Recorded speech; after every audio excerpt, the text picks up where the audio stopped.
الحمد لله رب العالمين والصلاة والسلام على خاتم الأنبياء والمرسلين سيدنا محمد وعلى آله وصحبه أجمعين وخلفاء الراشدين المهديين ومن تبعهم بإحسان إلى يوم الدين. أعوذ بالله من الشيطان الرجيم.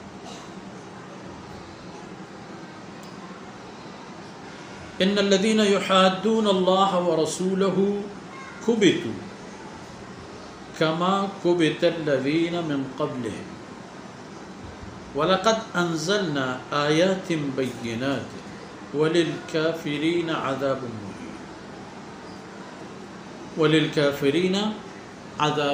مهين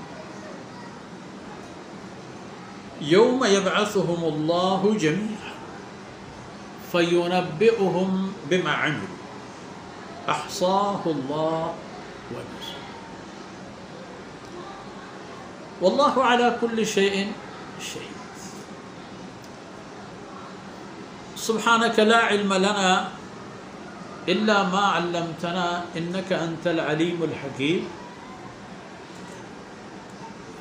رب اشرح لي صدري ويسر لي أمري واحلل عقدة من لساني يفقهوا قولي واجعل لي وزيرا من أهلي رب زدني علما وارزقني فهما. گرامی قدر بھائیوں بہنوں اور عزیز بچوں، گزشتہ آیتوں میں احکامات بیان کیے تھے اور عرض کیا گیا تھا کہ مدنی صورتوں میں بود و باش کی قوانین، معاشرتی قوانین، تعزیراتی قوانین، فوجداری قوانین اور جہانگیری اور جہاں بانی کی قوانین یہ مرتب ہوتے ہیں. اور اللہ رب العزت کی حاکمیت اعلیٰ کا معنی بھی یہی ہے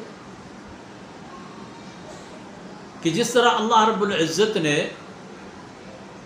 ہمیں اس بات کی تربیت اور تلقین فرمائی کہ ہم وحدانیت الہی سے متعلق موحد بنے،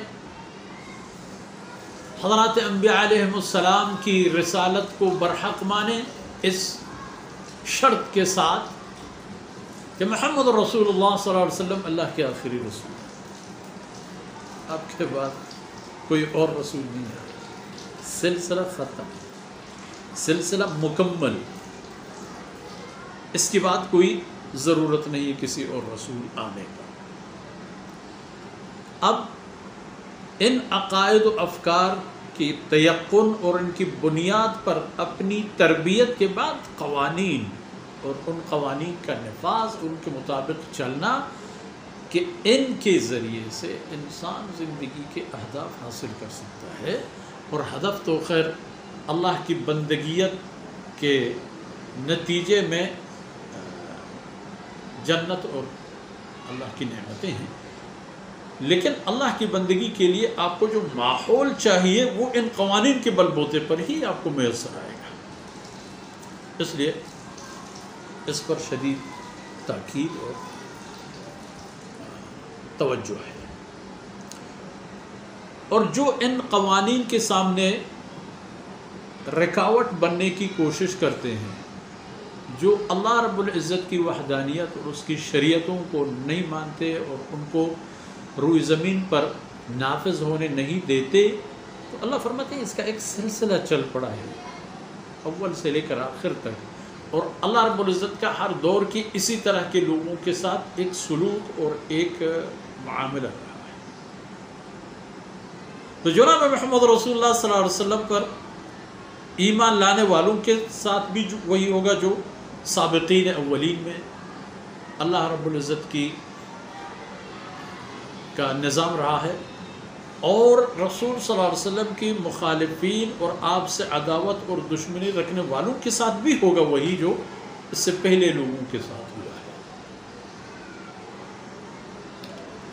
ان الذین یحادون اللہ ورسولہ، جو لوگ مخالفت پر اتر آئے ہیں اللہ اور اس کے رسول کی، اللہ کچھ کہے وہ لوگ کہیں نہیں ہمیں اللہ کی بات ماننی ہے. اور پھر رسول کی مخالفت یہ ہے کہ رسول اللہ کی باتیں مانتا ہے اور پہنچا دیتا ہے اور ان پر جدوجہد کرتا ہے، اور یہ لوگ نہیں مانتے، تو بیک وقت اللہ کی بات اور اللہ کے رسول کی بات دونوں کی انکار ہو گیا. تو فرماتے ہیں کہ اللہ کا پھر ایسے مواقع پر فیصلہ یہ ہے کہ کبتو ایسے لوگوں کو ذلیل ہونا ہے، ناکام ہونا ہے، ناکام ذلت کے ساتھ. ایک ناکام چپکے سے بھی اس دفعہ تو ہماری بات نہیں بن سکی، دوبارہ آئیں گے. فرمایا ناکام ذلت کے ساتھ، اور وہ اس طرح ناکام ہوں گے جس طرح ان کے پہلے لوگ آئے تھے. انہی اہل مکہ کے لیے ابرہہ سے بڑھ کر اور کیا دلیل ہونی چاہیے. کیا ہوا ابرہہ کا؟ تو ان کا بھی یہی حشر ہوا، ان کے ساتھ بھی وہی کچھ ہو گیا. بدر کے میدان میں ان کے ساتھ کیا پہلا معرکہ تھا. وہیں سے تو اللہ رب العزت کی نصرت اور وعدوں کی نزول عین الیقین میں تبدیل ہو گیا.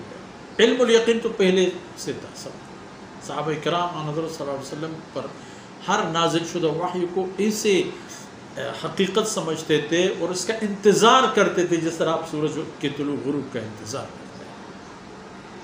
اور لوگوں کا آپ صلی اللہ علیہ وسلم کی پیشن گوئیوں کا انتظار ہوتا تھا. تو اب بدر کے بعد عین الیقین ہو گیا ہم لوگوں کو. وقد انزلنا آیات بینات، اللہ فرماتے کہ ہم نے تو کلی نشانیاں نازل. تو جو ان کو نہیں مانتے تو وللکافرین عذاب مہین، رسوا کرنے والی. ابرہہ کے ساتھ ہوا، اس سے پہلے امتوں میں اور زمانوں میں ہوا، اور اس امت کے فرعون ابو جہل اور اس کے لشکروں کے ساتھ ہوا. عذاب رسوا کرنے والے عذاب ان کو مل گئے. لیکن یہ تو دنیا کی بات ہے. یوم یبعثہم اللہ جمیعا، اس دن جب اللہ رب العزت ان کو دوبارہ پیدا فرمائیں گے موت کے بعد، کوئی نہیں بچے گا. جمیعا، تمام ماننے والے اور منکرین اور دوست اور دشمن سب کے سب کو دوبارہ زندگی مل جائے گی. فَيُنَبِّئُهُمْ بِمَا عَمِلُوا، پھر اللہ رب العزت ان کو باخبر فرمائیں گے ان کے اعمال کی کہ بھئی یہ کرتے رہے، وہ کرتے رہے، یہ وہ کیا کیا کیا نہیں کرتے.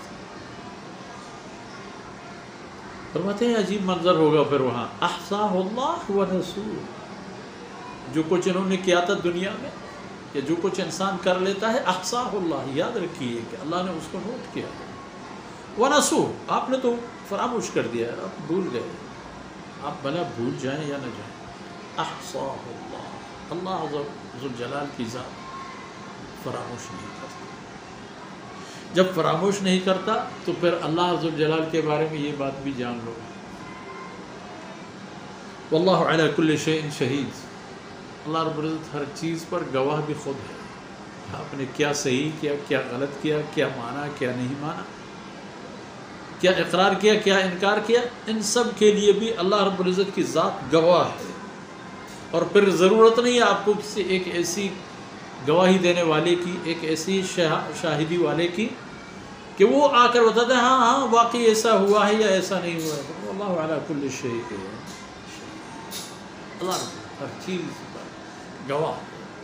اور اللہ کی ذات پر جب گواہی کی بات آ گئی تو پھر انسان کی کیا حیثیت اور اس کا کیا مقام کہ وہ یہ سمجھے کہ میں بے گناہ ہوں، میں بے گناہ تھا، مجھ پر ظلم ہوا، میرا حق چھین لیا گیا. پھر ایسی کوئی بات نہیں ہوئی. خلاصہ یہ ہوا کہ اللہ اور اس کے رسول کے احکامات نہ ماننے والے رسوا ہوں گے ہمیشہ. یہ اللہ کا قانون ہے ہر دور میں اور ہر زمانے میں انسانوں نے دیکھا. اور ان معروضات کے ساتھ ہی آج کی ہماری باتیں اختتام پذیر ہوتی ہیں. جو کچھ کہا گیا سنا گیا اللہ رب العزت ان لمحات کو ہمارے لیے دنیا و آخرت کی خیر کا سبب بنا دے. وصلی اللہ علی نبینا محمد وعلی آلہ وصحبہ اجمعین.